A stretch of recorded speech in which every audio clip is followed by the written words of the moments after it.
Hey, this is the Sports Plug Show, episode number 8. Hey, we rolling. I'm gonna jump right into it. Yo, Kawhi Leonard wants a trade. He wants out of San Antonio. He wants out of Greg Popovich's handle. How do you feel about that? Man, first of all, it's about time. I feel sorry for the man. The man barely speak. You know what I'm saying? I still don't know how he sound. And then every time I look up interviews and stuff about him, he's He's a soft-spoken guy. What do you want to do? Like, he's soft-spoken.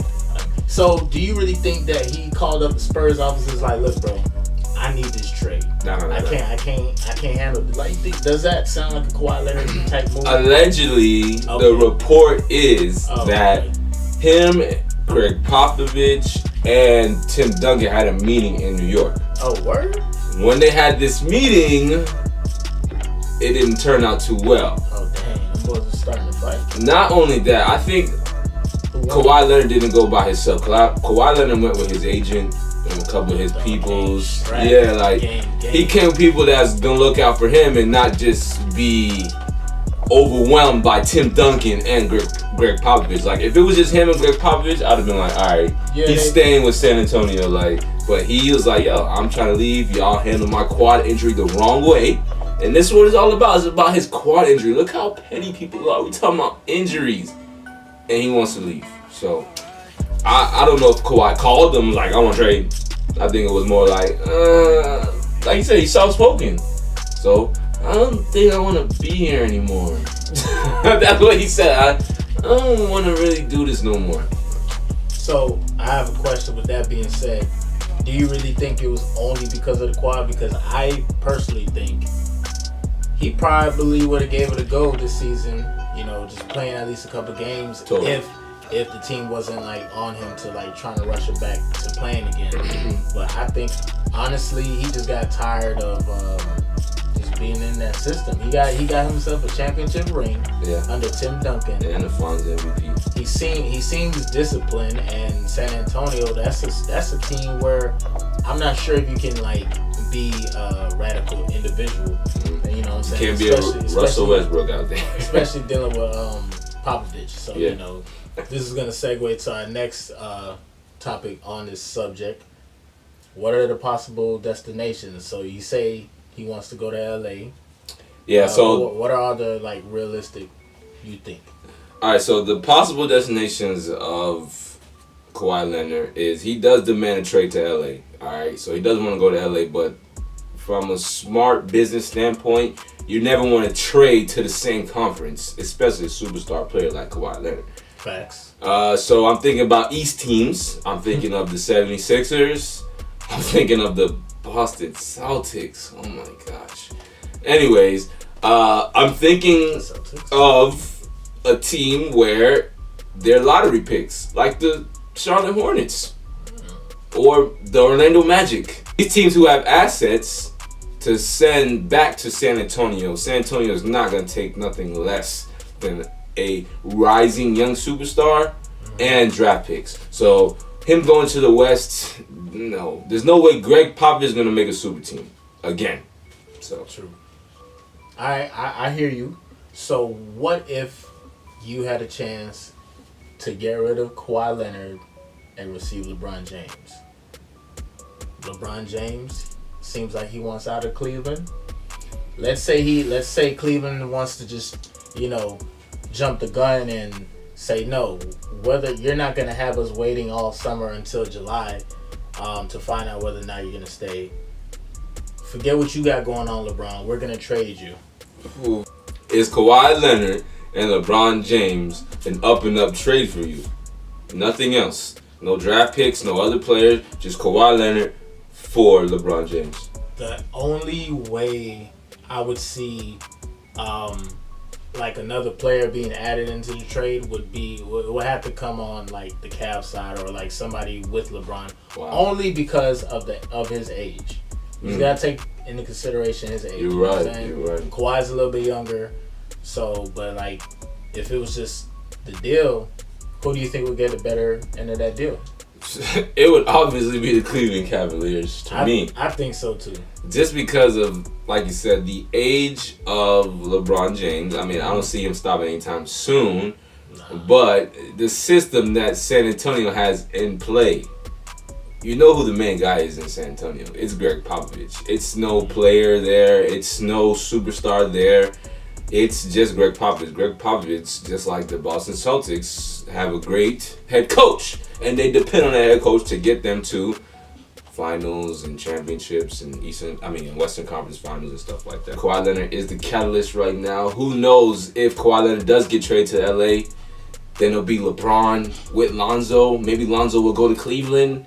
And it'll be Lonzo, Ingram, Julius Randle. I don't know. It's super teams are becoming a thing. So the NBA draft is this Thursday, and we have some of the top picks of the NBA draft, like DeAndre Ayton, Marvin Bagley, Trae Young, which is a very, I guess 3-point shooter. He's the next Steph Curry.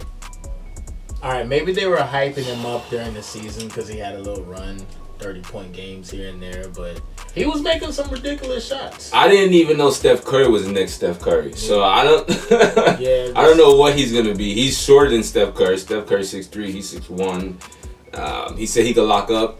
We got other players like Mo Bamba, LiAngelo Ball might be in the draft. There was like video and footage of him out there working out for the NBA teams. They're working out for LA as a team. And I think he was also working out for Golden State the other day. Yeah. It's crazy. He's from California.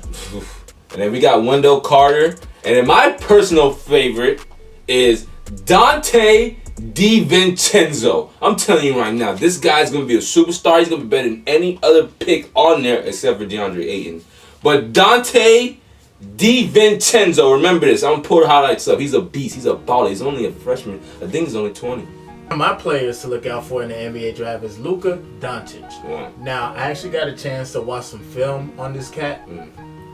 He's 6'8", big frame, strong. He's actually kind of like a freight train on a fast break. Like I said, from what I've seen, he reminds me of like a much slower but still exciting player, like a James Harden. Wow. Yeah, but his game is a little unorthodox, especially how he shoots his threes, but he's dangerous from downtown. So whatever team drafts him, I think he's going to be a special player. I think he's going to make a major impact, and he's only 19 if I'm not mistaken. He's a young player. And he's already been playing on the biggest stage on the other side of the world. So I think Luka Doncic, if I'm saying his name right, he's going to be a special player in the NBA. My thing with European players is you never know what you're going to get. Just like my dog used to say in the greatest movie of all time, Forrest Gump, life is like a box of chocolates. You never know what you're going to get. European players, you never know what you're going to get. So, you don't. So we'll see. Shout out to all the NBA future stars out there. The next Donovan Mitchell, the next Jason Tatum's, the next the next Markelle Fultz.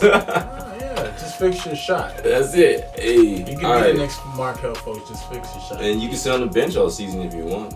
This is our debate section of the Sports Plug Show, where I debate this guy and he debates this guy. My dog said that Tim Duncan is not a superstar. Please elaborate. Tim Duncan, sorry to say, you're a good player in San Antonio. A lot of San Antonio players love Tim Duncan, but he was no way in shape or form a superstar at all. Here's why. At the most, he was all-star caliber, but mainly for all the championships that the Spurs won, he was just an asset. Like, they didn't run the offense through him. Yeah, he put up big numbers here and there. And yeah, he lucked up just like Kevin Durant and even Andre Iguodala and won a Finals MVP. So wait, you're comparing Andre Iguodala to Tim Duncan? Nah, I'm not saying, because I think Andre Iguodala is a better player than Tim Duncan. That's another debate for another day. I'm gonna stay on track though. What I was saying about Tim Duncan, at the very most or least, he was just an asset. Yeah, he put up numbers, but like I said, fundamentals. Who wants to watch? That's not a real superstar. Like, I don't care. That's not a real any real superstar right now. A James Harden, a Russell Westbrook, a LeBron James, a Kevin Durant. You see any of these superstars? What are they doing? Miraculous plays, game-winning shots. You know what I'm saying? Like dressing crazily after and before the game. What does Tim Duncan do? He goes in, he gets in the game, gets a rebound, puts up a hook shot. Okay? That's miraculous. Okay, he goes back down the court. He slams the court because he's mad. And I was actually in Game 6 when they. Another point that I want to bring up, he was lucky. He was lucky. The first part of his career, it was a big man's game. Okay, so it was dominated inside out. So okay, he was lucky. He got a lot of looks. Is he today? If you take Tim Duncan, put him in his prime right now, let him play right now. He's gonna get dominated. By who? Everybody. There's nobody else. Joel Embiid is gonna punish him. Oh my God. Kristaps Porzingis is gonna cross him up. Oh wow. You got LaMarcus Aldridge. Well, they're playing on the same team if he was still playing. LaMarcus. Don't disrespect LaMarcus Aldridge. He is better. He's a better replacement for San Antonio than Tim Duncan. Listen, Tim Duncan is a superstar and will always be a superstar. He's a Hall of Famer. Let's not forget this, all right? Listen, let me bring it down to you. I got some stats for y'all. You know what I'm saying? Here we go. Let me bring it to you. Let's hear it. Career average, 19 points a game. 19 points. Career average. Wait. 19 He's a big man. He's a big man. He got what 19. What superstar you know for his career only averaged 19 He's a big man. What you want him to do? He only averaged 19. Okay. He got other things to do, like averaging 10 rebounds a game. Okay. All right. What superstar you know average 10 rebounds a game? Not motherfucking LeBron. LeBron don't average 10 rebounds a game. He averaged 8 something, dog. I'm trying to tell you, he's a superstar. For a big man to have 3 assists a game, that's big time. I don't care. That's 4 to 5 to me. That's big time. He helping other teammates out and everything. 15-time All-Star. Listen, the man was in the league for 20 years at least. And for 15 years ago, he was an All-Star. And he got 1 MVP in 2000. And 2000 was the prime of, I guess, our NBA, basically watching the NBA and looking at the NBA, because they had some of the greatest superstars out there, and he won an MVP in 2000. Think about that. 3-time Finals MVP. Not once, not twice, but 3. He got 5 rings. That means 3 out of those 5, he was the MVP. He was the most valuable player. That means if he wasn't there, they wouldn't have had those 3. All right? And Tim Duncan was a 5-time NBA champion. I'll let you know that now. Not 1, not 2, not 3, but 4 and 5. 1 less than Jordan. Right there with Kobe. You're greatest of all time. Woo! That's all I have to say about that. Tim Duncan is not better than Robert Horry. Robert Horry has 7 rings, and I'm going to leave it at that. Hey, that was the Sports Plug Show. Episode 8. Hey, I hope you liked, subscribe, comment.